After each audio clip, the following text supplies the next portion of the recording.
Bonjour à tous, alors dans cette vidéo je vais vous expliquer comment fonctionne une macro et comment la mettre en place, comment mettre l'interface en place aussi également, parce que ici c'est un onglet spécial que vous devez activer, hein, donc l'onglet développeur qui n'est pas activé de base quand vous avez Excel. Donc vous allez dans Fichier, Options, Personnaliser le ruban et vous venez cocher ici l'onglet développeur. Ensuite vous faites OK, l'onglet développeur apparaîtra. Et donc vous pourrez commencer à utiliser des fonctions plus avancées telles que la création de macros. Alors les macros, comment ça fonctionne? Vous avez une interface ici où vous cliquez et qui fait apparaître cet encadré ici qui va vous permettre de coder.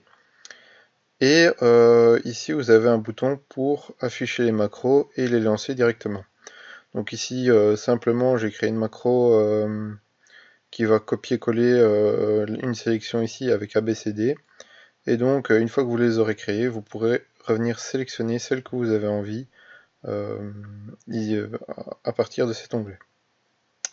Donc voilà, ici, quand on exécute la macro, hop, il fait directement la commande que je lui ai demandé.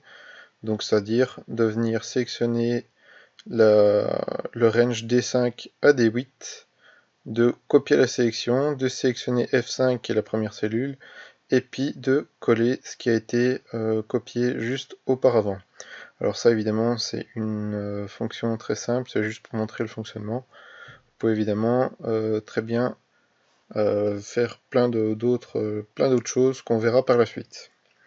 Alors comment s'articule l'écriture d'un code? Vous avez tout d'abord la partie sub qui définit le début de la macro et nsub qui définit la fin de la macro.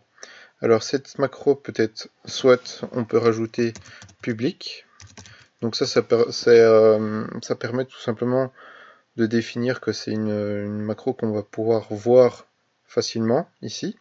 Par contre, si vous la mettez en private, ça permettra que la macro ne soit pas visible quand vous venez dans macro. Comme vous voyez ici, elle est plus visible. On peut venir la rechercher directement en tapant le bon code de suivi, ou alors c'est une macro qui va être utilisée avec une autre par exemple, et vous ne voulez pas qu'elle soit sélectionnable, ou vous voulez la cacher, on va dire, pour les gens qui ne savent pas utiliser macro. Mais il est évident qu'il est assez simple de retourner dans la partie développeur et de voir que c'est une macro légèrement cachée, on va dire. Donc de base, on va mettre public sub et alors le nom de votre macro. Donc là, vous l'appelez comme vous voulez, hein. Ça, c'est le nom de base, macro 1, mais on aurait pu l'appeler copier underscore coller. Alors, il faut toujours mettre un mot complet. Si vous ne mettez pas un mot complet, il va avoir un problème. La macro ne va pas être contente. Donc, ayez toujours un mot complet. Les parenthèses, moi personnellement, je les utilise pas. Ça permet d'importer des données, par exemple, d'une autre macro. Ce n'est pas utile à mon sens. Et alors ici, ce qui est intéressant à savoir, c'est que sur VBA, vous n'êtes pas obligé, vous pouvez le faire évidemment, c'est de déclarer les variables.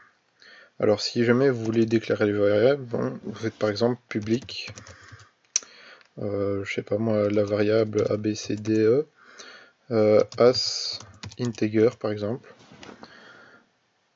Mais je le rappelle, hein, ça c'est juste si vous avez envie de forcer la déclaration de variable, c'est pas du tout utile. Donc ça, on va le supprimer et ça ne sert à rien. Voilà donc pour cette petite introduction de comment mettre l'environnement en place. Je vais faire des vidéos pour vous expliquer comment personnaliser vous-même vos macros, comment mieux comprendre comment ça peut fonctionner, comment aller plus vite dans la vitesse de calcul lorsque votre macro fonctionnera, parce qu'évidemment, quand vous allez avoir beaucoup d'interactions, la vitesse de calcul va être bien plus lente.